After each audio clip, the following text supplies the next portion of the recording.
Donc, bienvenue encore une fois à l'Église baptiste centrale de la Rive-Sud. Christ, notre Pâques, c'est aujourd'hui qu'on célèbre Pâques, parce que Jésus est ressuscité. N'est-ce pas? Amen. Donc, on va faire une petite étude sur Pâques, puis on va passer beaucoup de temps à regarder les Écritures. Si vous voulez tourner à gauche, à droite, pas de problème. Si vous préférez prendre des notes, pas de problème. Si vous voulez réécouter après ça la diffusion sur YouTube, donc, n'en tient qu'à vous. Quand on regarde dans l'Ancien Testament les éléments du sacerdoce lévitique ou la façon qu'ils devaient célébrer les fêtes, nous y voyons maintenant dans le Nouveau Testament les raisons de plusieurs de ces choses. Nous pouvons maintenant y voir plus clair parce que ça nous est expliqué en partie dans le Nouveau Testament que ces choses-là, dans le sacerdoce, etc., dans les fêtes anciennement, eh bien, c'était des images, des choses qui étaient pour venir. Puis là, ça nous est expliqué dans le Nouveau Testament. Donc, comme par exemple, les sacrificateurs étaient une image des choses à venir. Aujourd'hui, nous sommes les sacrificateurs. Les sacrificateurs sacrifiaient quoi dans le temps? Des animaux? Nous autres aussi. Non. Nous sacrifions, nous offrons des sacrifices de louange. Si on part avec notre premier bout d'écriture dans Hébreux 13-15. Dans Hébreux 13-15, ça nous dit là, je vais probablement passer assez vite les écritures, j'aurais probablement pas le temps de me suivre et de tourner parce que c'est un message qui est quand même qui est assez long. Mais ça nous dit là, par lui, offrons sans cesse à Dieu un sacrifice de louange. C'est-à-dire, de quoi il parle? Il explique. Donc, tu vois, des fois, les gens disent que la Bible, c'est compliqué. C'est pas compliqué, il l'explique. C'est-à-dire le fruit des lèvres qui confesse son nom. Pas compliqué, hein? C'est simple, la Bible. Ça nous parle de la simplicité de Christ. Christ étant la parole de Dieu. La Bible, c'est pas quelque chose de compliqué. C'est quelque chose de simple. Mais les hommes ont tendance à compliquer les choses et à vous faire croire que c'est compliqué pour prendre la gloire du fait qu'ils doivent être là pour vous faire comprendre des choses complexes. C'est simple, gardons ça simple, les amis. Donc, l'encens et les parfums qu'offraient les Lévites étaient une image des prières des saints. Donc, dans l'exemple, dans Apocalypse 5.8, on voit aussi la même référence dans Apocalypse 8, 3 et 4. Donc, on a passé un peu de temps ce matin dans Apocalypse, on n'est pas y retourner. Apocalypse 5.8, ça dit, quand il prit le livre, les 4 êtres vivants et les 24 vieillards se prosternèrent devant l'agneau, tenant chacun une harpe et des coupes d'or remplies de parfums. Donc, symbolise l'encens, qui sont le parfum, qui sont les prières des saints. Donc, quand on prie au Seigneur, qu'on louange son nom, c'est comme d'une agréable odeur vers le Seigneur. Ainsi, il y a plusieurs choses similaires, certaines ce qu'on appelle des types ou des images, ou d'autres vont dire l'ombre de telle et telle chose. Par exemple, Isaac, obéissant à son père, son père c'était qui, le père d'Isaac? Abraham, Isaac, Jacob. Donc, Abraham était le père d'Isaac. Portant le bois pour l'immolation, jusqu'à la dernière seconde où il était lui-même pour être sacrifié, c'est un type de Jésus qui portait sa croix. Des centaines d'années avant Jésus. Une image forte de Jésus qui porte sa croix, tête de bois. Même chose pour ce qui est de la Pâque. Il y a beaucoup de types de similitudes qui pouvaient sembler nébuleux et incompréhensibles dans l'ère de l'Ancien Testament. On le fait parce qu'ils nous ont dit de le faire. On n'est pas sûr de comprendre tout. Mais au final, c'est expliqué. Dans le Nouveau Testament nous révèle quelles étaient les raisons de ces choses. Dans l'Ancien Testament, on voit ces choses-là, mais ça explique des choses qu'on peut comprendre maintenant dans l'ère de la Nouvelle Alliance. Exemple, la Pâque juive. En anglais, la Pâque juive, ça se dit comment? Faites attention. Hein? Passover. Ils vont dire Easter. Pas de problème avec le mot Easter pour dire Pâques, pas de trouver avec ça. Mais la Pâque juive, c'est la Passover. Okay, donc, on va revenir. Ça se traduit littéralement par passer outre ou passer par-dessus. Passover. Après les endurcissements de cœur de Pharaon, la Pâque est associée à la dernière plaie d'Égypte. Dernière plaie d'Égypte, qui permit au peuple d'Israël de sortir du pays et d'aller au moins vers la terre promise. La dernière plaie d'Égypte, c'était quoi? C'était la mort des premiers-nés. Mais Dieu avait donné un plan au peuple d'Israël afin de sauver les leurs. Il devait pour chaque maison prendre un agneau, comment? Sans défaut. Exode, au chapitre 12, la première partie du verset nous dit, ça sera un agneau sans défaut, mâle. Verset 7, ça nous dit, on prendra de son sang et on en mettra sur les poteaux et sur le linteau de la porte des maisons où on le mangera. À partir du verset 22. Je vais lire un bon bout, là, ça dit, vous prendrez ensuite un bouquet d'hysope, vous le tremperez dans le sang qui sera dans le bassin, et vous toucherez le linteau et les deux poteaux de la porte avec le sang qui sera dans le bassin. Nul de vous ne sortira de sa maison jusqu'au matin. Quand l'Éternel passera pour frapper l'Égypte, il verra le sang sur le linteau et sur les deux poteaux. L'Éternel passera par-dessus. Passer outre, pass over, la part. Donc, passera par-dessus la porte. Il ne permettra pas aux destructeurs d'entrer dans vos maisons pour frapper.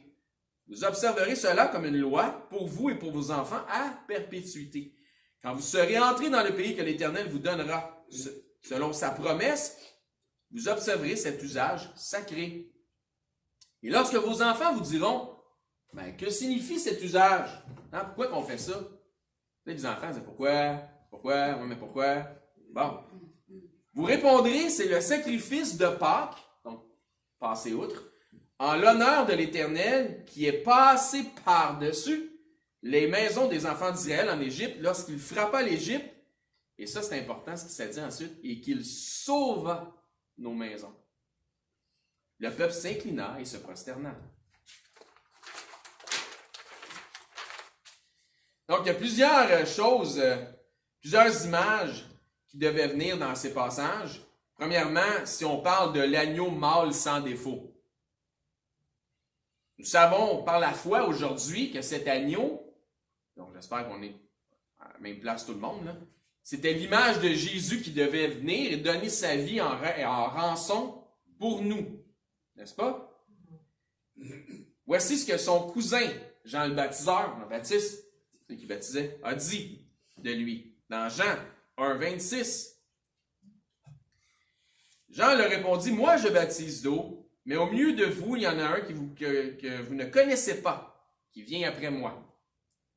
Je ne suis pas digne de délier la courroie de ses souliers. » Ces choses se passèrent à Béthanie, au-delà du Jourdain, où Jean baptisait. Le lendemain, il vit Jésus venant à lui et il dit, « Voici l'agneau de Dieu qui ôte les péchés du monde. »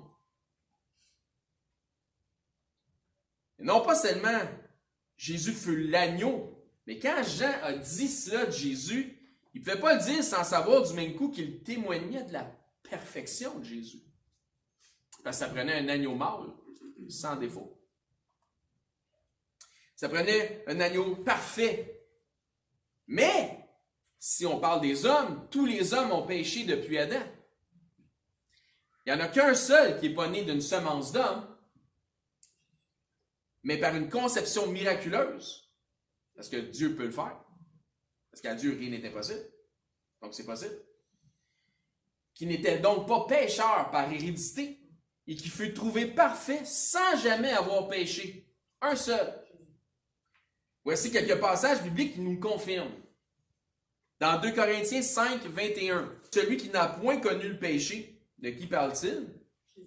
Jésus. Merci beaucoup. Il l'a fait devenir péché pour nous, afin que nous devenions en lui justice de Dieu.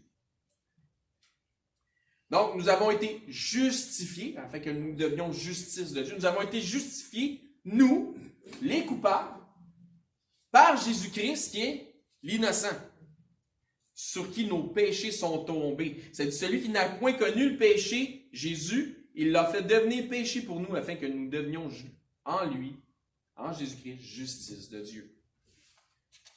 Nous avons été justifiés par le sacrifice de Jésus-Christ. Hébreux 4, 15. Comment est-ce que ça fut possible? Car nous n'avons pas un souverain sacrificateur, on parle de Jésus ici, qui ne puisse compatir à nos faiblesses.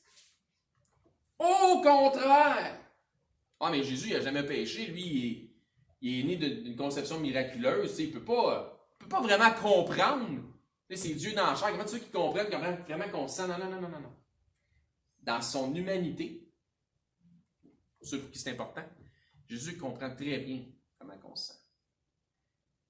Car nous n'avons pas un souverain sacrificateur qui ne puisse compatir à nos faiblesses. Donc, il peut compatir à nos faiblesses.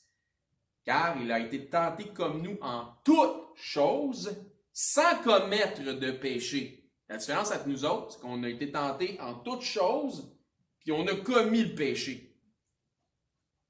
Mais lui, il sait qu'est-ce qu'on a subi, qu'est-ce qu'on vit, il comprend, parce qu'il l'a subi aussi, mais il n'a pas succombé. D'accord? Donc, existe-t-il la preuve dans les Écritures que Jésus a été tenté comme nous en toutes choses, c'est-à-dire toutes choses qui peuvent nous amener à pécher? Dans Matthieu 4, même. Premièrement, est-ce que Jésus a été tenté? Ah, ok, parfait. Ah, oui, Carole a essayé. Matthieu 4, 1. Alors Jésus fut emmené par l'Esprit dans le désert. Pourquoi? Pour être tenté par le diable. C'était le but, l'objectif. C'était ça. Donc oui, Jésus, effectivement, a été tenté, mais comment s'applique la mention « comme nous en toutes choses » ? Oh là, mais oui, mais Jésus a-t-il vraiment été tenté comme nous en toutes choses? Oui, c'est parce que la Bible le dit. Donc si la Bible le dit, c'est vrai. Comme nous voyons dans le Jardin d'Éden. Qu'est-ce qu'il y a dans le Jardin d'Éden? Il y a le tentateur, utilise les mêmes, donc il est le diable, utilise les mêmes stratégies dans le jardin qu'avec Jésus au désert. Il y a seulement 3 éléments qui peuvent nous porter à commettre le péché ou tous les péchés contre Dieu. 3 éléments dans lesquels sont renfermés tous les types de péchés.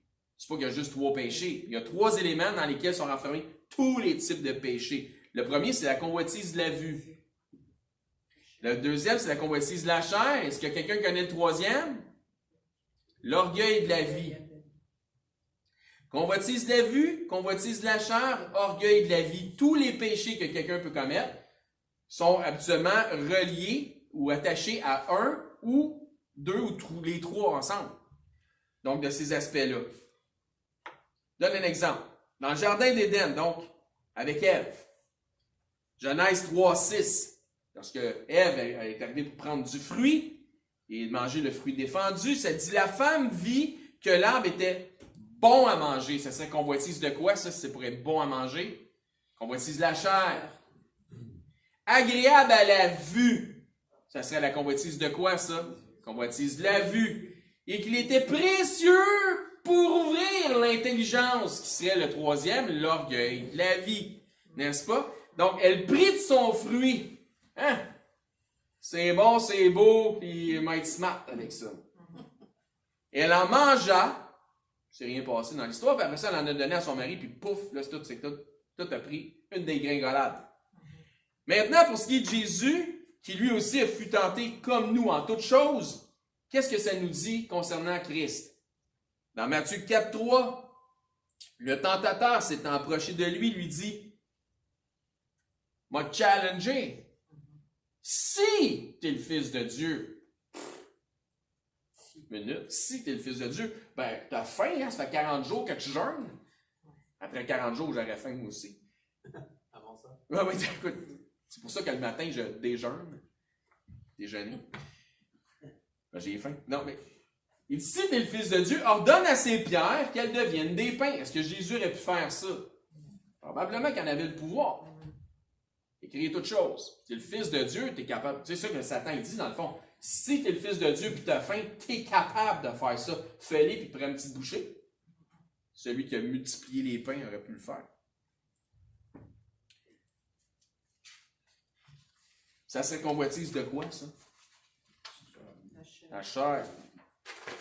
Ensuite, dans Matthieu 4, 5, il lui dit, le diable le transporta dans la ville sainte et le plaça sur le haut du temple et lui dit, si tu es le Fils de Dieu, jette-toi en bas. Car il est écrit, il donnera des ordres à ses anges à ton sujet, ils te porteront sur leurs mains, de peur que ton pied ne heurte contre une pierre.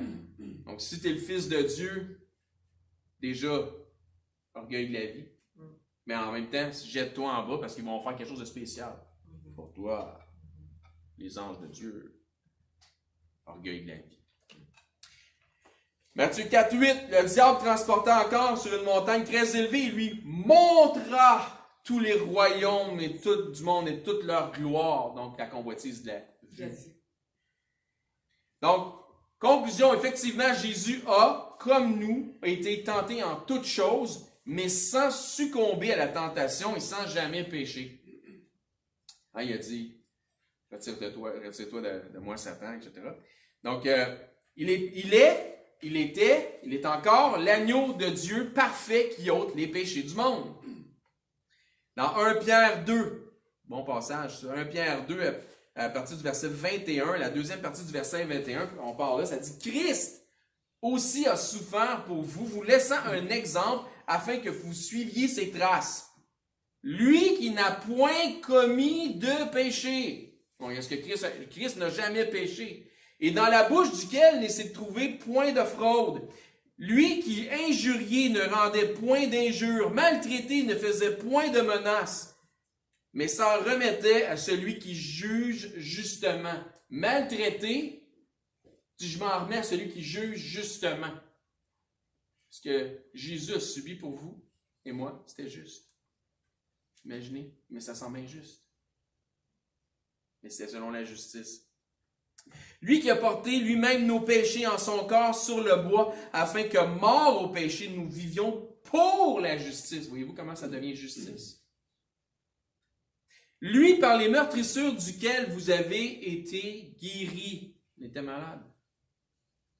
Jésus-Christ n'avait jamais péché, donc innocent. Il fut traité comme un coupable parce que nous sommes les coupables, mais il a volontairement pris notre place sans même tenter de se défendre contre ceux qui l'accusaient.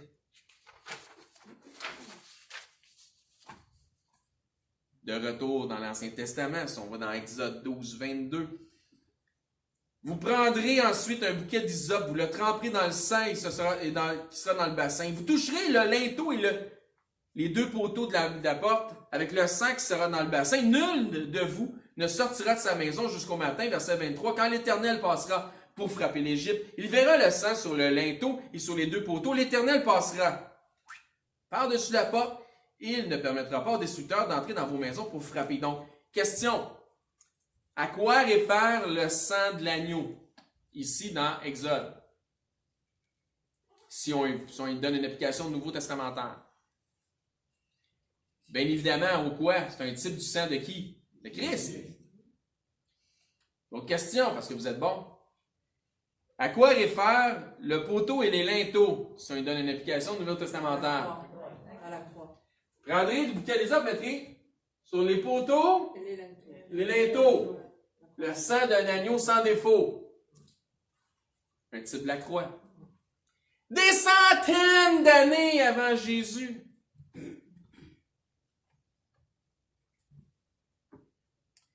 Donc, une image des choses à venir. Colossiens 1:20. Donc, on va définir les pronoms qui sont là-dedans, dans juste ce petit passage-là. Dans Colossiens 1:20, ça nous dit « Il, Dieu, a voulu par lui, Jésus, réconcilier avec lui-même, Dieu, tant ce qui est sur la terre que ce qui est dans les cieux, en faisant la paix par lui, Jésus, par le sang de sa croix. » Donc, Dieu a voulu, par Jésus, réconcilier avec lui-même, Dieu, tant ce qui est sur la terre que ce qui est dans les cieux, en faisant la paix par Jésus, par le sang de sa croix. Donc, comme le sang de l'agneau sans défaut a été versé et mis sur les poteaux et le linteau, Christ a versé son sang innocent sur la croix du calvaire.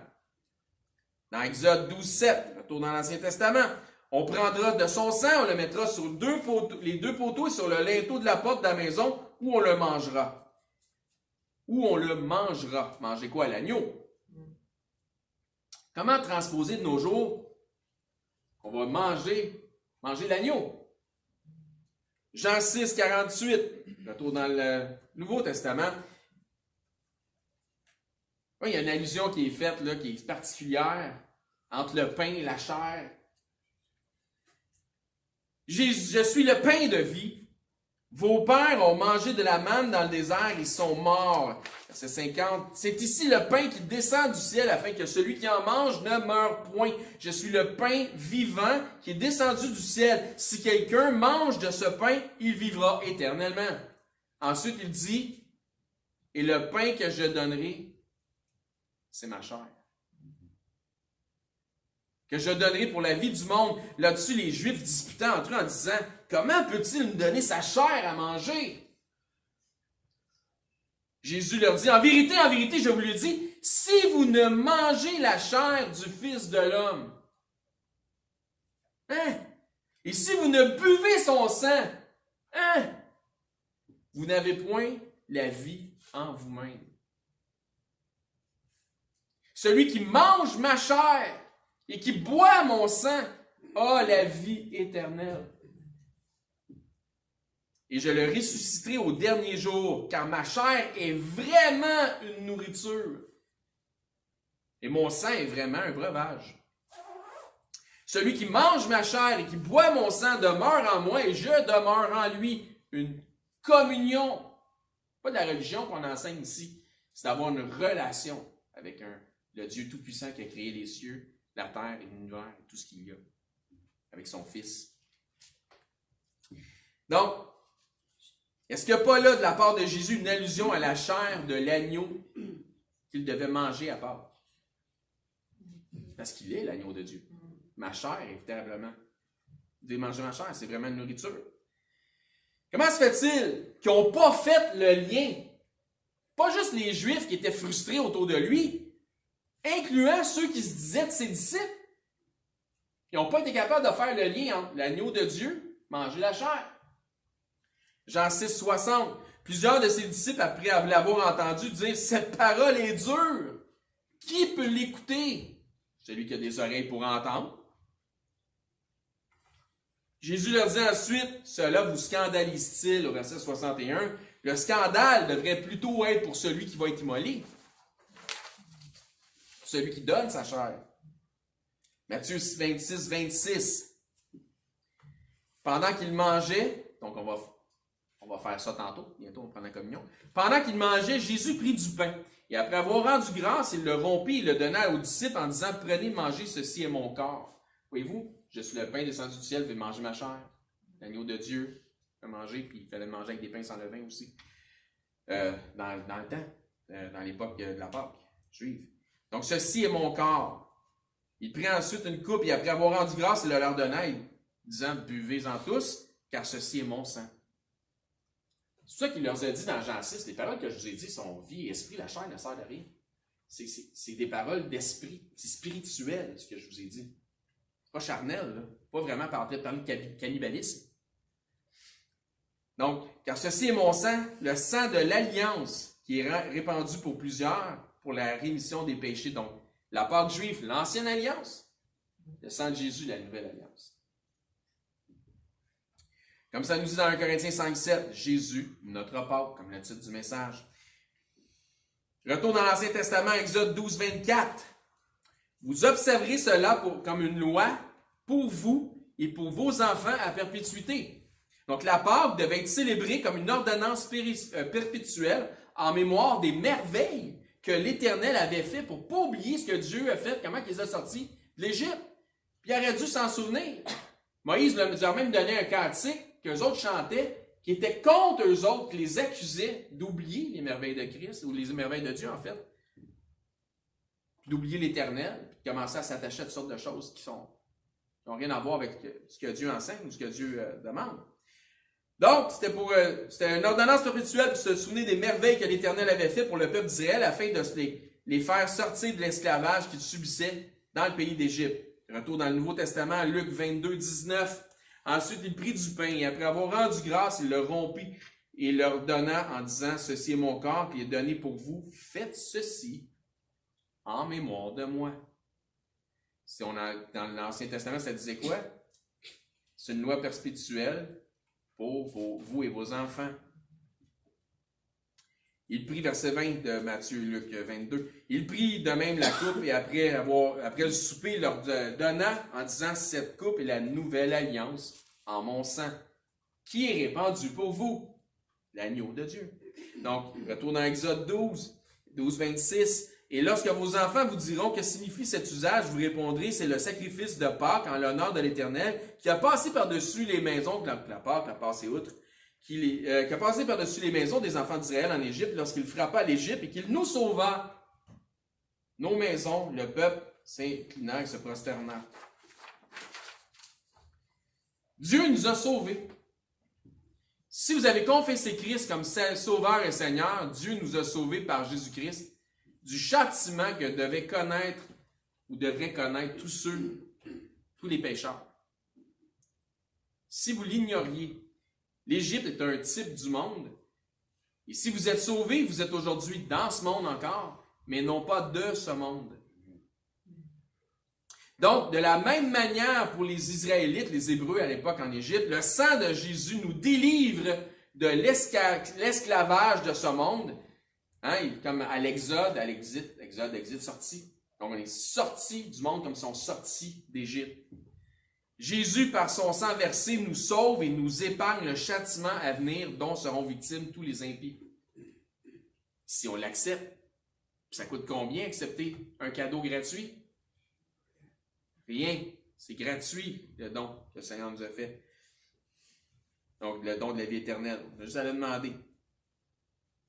Il est là, puis il tend la main, puis le cadeau. Il est là, puis il est offert à tous. La Pâque juive est selon leur premier mois de l'année, selon leur calendrier. C'est un peu comme si nous autres, c'est l'équivalent du mois de janvier. C'est un renouveau, comme leur sortie représentait un nouveau départ, quand ils sont sortis d'Égypte. Puis, ce qui est particulier, mais qui n'est sûrement pas un hasard, c'est que c'est au mois d'avril. Aujourd'hui, je pense qu'en 2022, c'est entre le 15 et le 27 avril. C'est au printemps que tout reprend vie.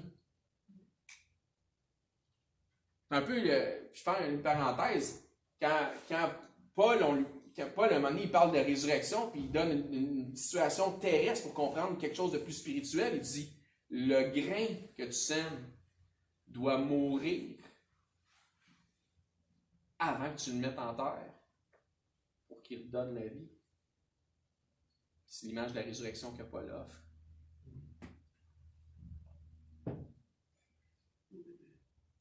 Donc, c'est en avril où tout reprend vie.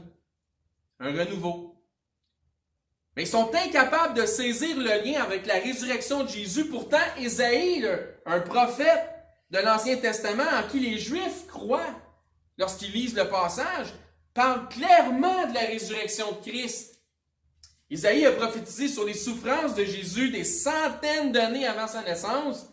Puis on ne peut que relier ces descriptions prophétiques qu'au récit de Jésus. Il faudrait être, je vous le dis, il faudrait être malhonnête ou complètement aveuglé pour ne pas arriver à la conclusion que Ésaïe parle de Jésus-Christ, si tu connais l'histoire de Jésus. Écoutez bien ce que Ésaïe dit des centaines d'années avant la venue de Jésus. Ésaïe 53, 4, il dit « Cependant, ce sont nos souffrances qu'il a portées. » Jésus, c'est de nos douleurs qu'il s'est chargé. Qui ça? Jésus. Et nous l'avons considéré comme puni sur la croix, de quoi qu'il avait l'air, quelqu'un de puni. Frappé de Dieu et humilié. Il était tout nu sa croix. Parce qu'il s'en remettait au juste juge, comme ça nous dit dans 1 Pierre 2, 23. Verset 5 d'Ésaïe 53. Mais il était blessé pour nos péchés. Il était torturé, il était cloué. Brisé pour nos iniquités. Le châtiment qui nous donne la paix est tombé sur lui. Et c'est par ses meurtrissures que nous sommes guéris. On était malades. On a été guéris par Jésus-Christ. La paix en Jésus-Christ. Tu as des tourments, tu es tourmenté, tu n'as pas la paix, c'est parce que tu n'as pas le pardon. Puis peut-être qu'il faut que tu viennes à Jésus pour demander pardon, venir à Dieu demander pardon, faire confiance à Christ qui a tout pris tes péchés, puis qui peut te nettoyer. Puis tu peux être sauvé. Tu vas avoir l'assurance que tu vas finir tes jours au ciel. Ésaïe 53, 6, nous étions tous errants comme des brebis, pas de berger. Et Jésus est le bon berger. Chacun suivait sa propre voie et l'Éternel a fait retomber sur lui l'iniquité de nous tous, parce que le bon berger donne sa vie pour ses brebis. Verset 7, il a été maltraité et opprimé. Il n'y a point ouvert la bouche. Encore comme ça le dit dans 1 Pierre 2, 23. Il était maltraité, il n'a pas rien dit, il a été frappé, ou peu importe, il n'a pas menacé personne. Donc, il n'a point ouvert la bouche, semblable à un agneau qu'on mène à la boucherie. Qui ça? L'agneau de Dieu qui ôte les péchés du monde. Semblable à une brebis muette devant ceux qui l'attendent, il n'a point ouvert la bouche. Verset 10, deuxième partie du verset commence en disant, après avoir livré, écoutez bien ça, après avoir livré sa vie en sacrifice pour le péché. Il y en a juste un qui a fait ça, si tu connais l'histoire nouveau testamentaire de Jésus-Christ, c'est Christ qui a fait ça. Il ne peut pas parler de quelqu'un d'autre. Il faudrait être malhonnête ou complètement aveugle pour ne pas comprendre que le prophète Isaïe, des centaines d'années avant Christ, parle des souffrances de Christ. Il a été maltraité et opprimé. Verset 10, je m'excuse. Après avoir livré sa vie en sacrifice pour le péché, il verra une postérité. Après être mort, il va voir une postérité. Et ça dit quoi ensuite? Et il prolongera ses jours. Il était mort. Il est plus mort. Isaïe, des centaines d'années avant Christ. Donc, autrement dit, ressuscité, résurrection. Et l'œuvre de l'Éternel prospérera entre ses mains. Nous autres. À cause du travail de son âme, il rassasiera ses regards par sa connaissance, mon serviteur juste. Jésus justifiera beaucoup d'hommes. Il se chargera de leurs iniquités. Qui a pris nos péchés sur la croix? Jésus. C'est pourquoi, verset 12, je lui donnerai sa part avec les grands. Il partagera le butin avec les puissants, parce qu'il s'est livré lui-même à la mort et qu'il a été mis au nombre des malfaiteurs, un à gauche, un à droite. Sa croix au centre, avec deux brigands. Parce qu'il a porté les péchés de beaucoup d'hommes et qu'il a intercédé pour l'écoutable. Écoutez bien ça. Ça dit, il s'est livré lui-même à la mort. Jean, chapitre 10. Si je ne me trompe pas, c'est verset 17.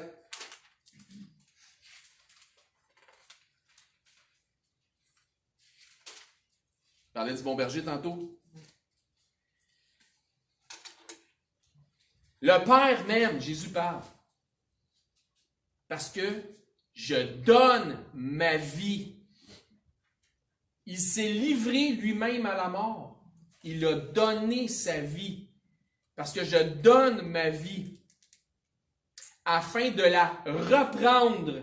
Qu'est-ce que ça nous disait tantôt? Il prolongera ses jours après avoir été sacrifié. Je donne ma vie pour la reprendre. Personne ne me l'ôte, mais je la donne moi-même. J'ai le pouvoir de la donner et j'ai le pouvoir de la reprendre. Résurrection, tel est l'ordre que j'ai reçu de mon Père. Quand Jésus était sur la croix, quand ils sont arrivés pour venir casser les genoux, les jambes, parce que les deux autres, ils respiraient encore, puis là, ils commençaient à faire tard, puis il était temps qu'ils crèvent. Ils sont arrivés à Jésus, mais il était déjà mort. C'est parce qu'il est faible. Tout est accompli. Fort. Il a donné sa vie.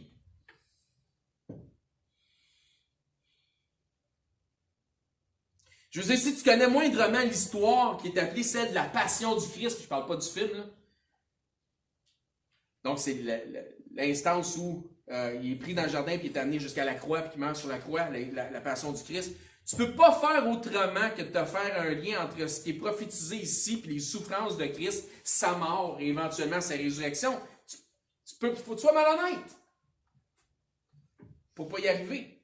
C'est comme j'ai dit, il faudrait vraiment être aveuglé pour ne pas en venir à cette conclusion. Pas étonnant que dans Acte 8, l'eunuque éthiopien est venu à la repentance étant évangélisé par ce passage-là qu'on vient de lire, qui parle des souffrances de Christ.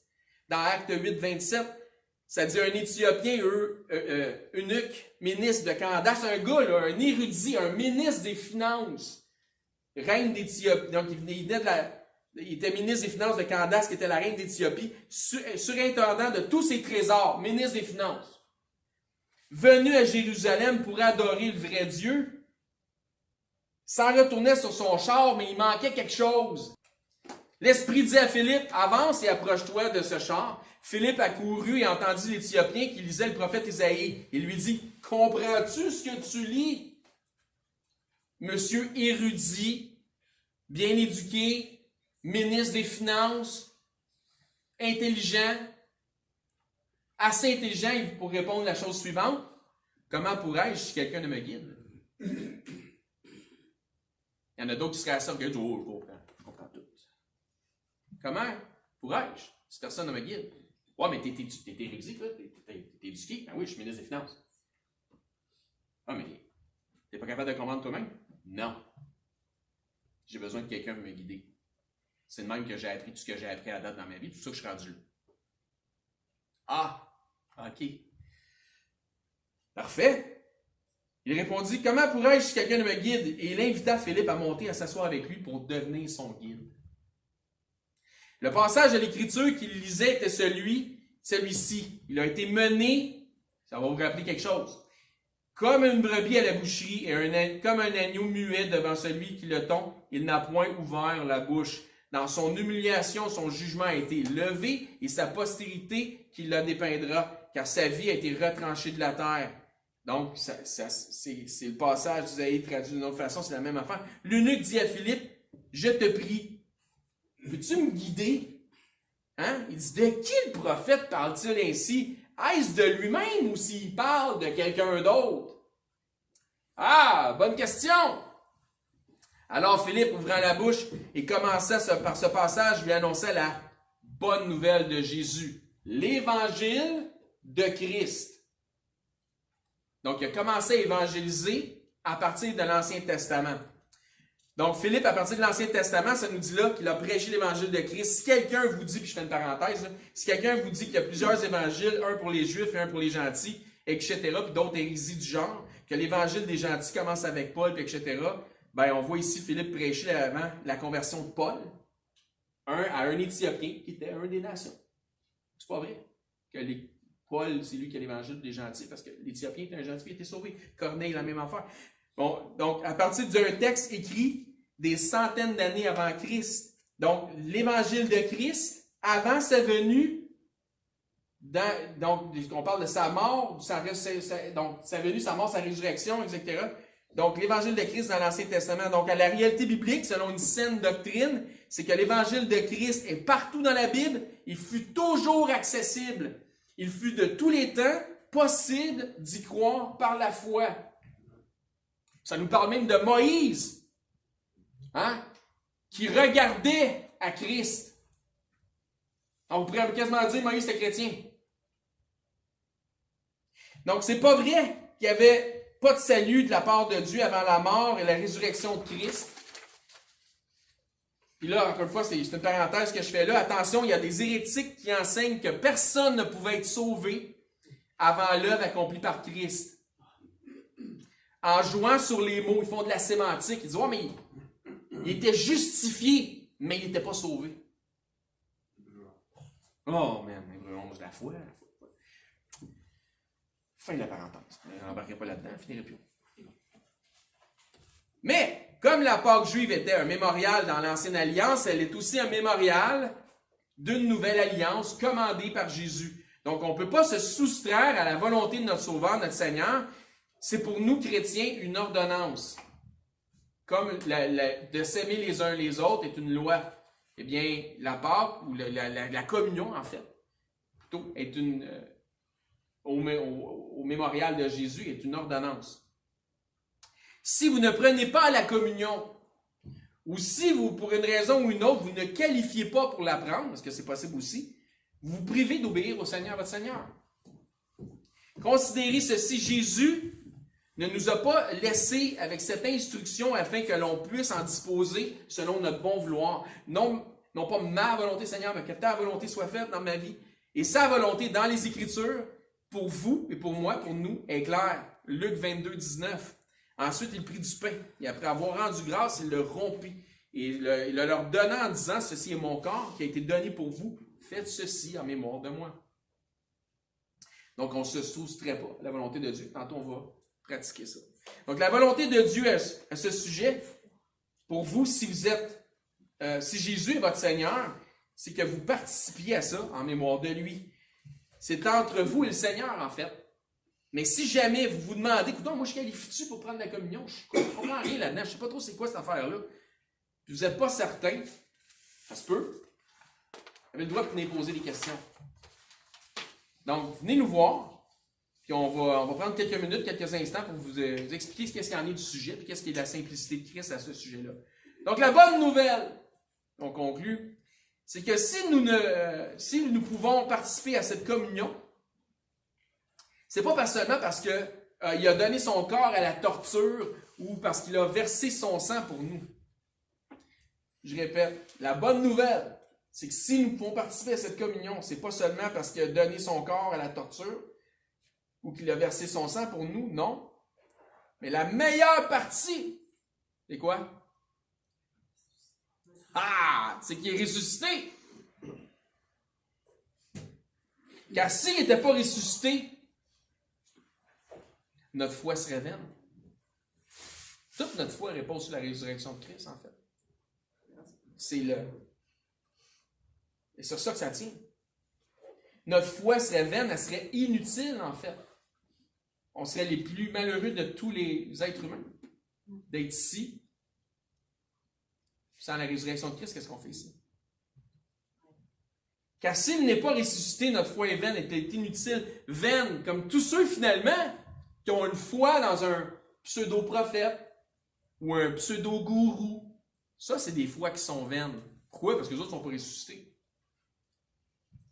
Notre Jésus n'est plus sur la croix, comme l'image des crucifix. Il n'est plus dans le tombeau, donc la croix est vide. Le tombeau est vide. Mais il est ressuscité et monté à la droite du Père, donc le trône est rempli. Donc à la droite de notre Père céleste, où il intercède pour nous maintenant. Si ce n'était pas de sa résurrection, Jésus serait juste un autre illuminé, puis nous autres, une autre gang de fous. Si vous n'avez jamais confessé que vous croyez de tout votre cœur que Jésus est le Seigneur, qu'il est le Fils de Dieu, que vous croyez qu'il est véritablement ressuscité des morts, par la foi, si Saint-Esprit vous parle, puis vous dites, je suis capable de croire en ça, moi. J'ai la foi pour croire en ça. Si vous n'avez jamais fait ça, mais si vous croyez maintenant de tout votre cœur que Jésus est vraiment ressuscité, que ce qui a été prophétisé dans l'Ancien Testament concernant ses souffrances, puis l'agneau pascal, puis toutes ces choses-là, mais c'était vraiment l'image de celui qui était pour venir, qui était pour verser son sang, mourir, être enseveli, 3 jours plus tard, être ressuscité des morts, maintenant à la droite du Père. Si vous y croyez par la foi, ben aujourd'hui serait peut-être une bonne raison pour le confesser. Puis si j'avais jamais fait ça encore, dites comment je fais ça? Venez nous voir, on va vous parler. Si vous souhaitez avoir le privilège, parce que ça nous dit que tout ce que Dieu a créé, c'est leur créature, tous les hommes sont des créatures de Dieu, mais c'est un privilège et un pouvoir que d'être appelé enfant de Dieu. Et ceux qui sont appelés enfants de Dieu, ce sont ceux qui sont nés non selon le sang et la chair, mais selon l'Esprit. En mettant leur confiance en Jésus-Christ comme Seigneur et Sauveur. Si vous souhaitez avoir le privilège d'être appelé enfant de Dieu, venez nous voir. On va vous expliquer qu'est-ce qu'il y en est de la simplicité de Christ. Amen. Merci d'avoir été attentif. Donc, je demandais à Dominique s'il veut avoir un mot de prière pour terminer. Seigneur, merci pour la parole qu'on a entendue. Oui, mais encore.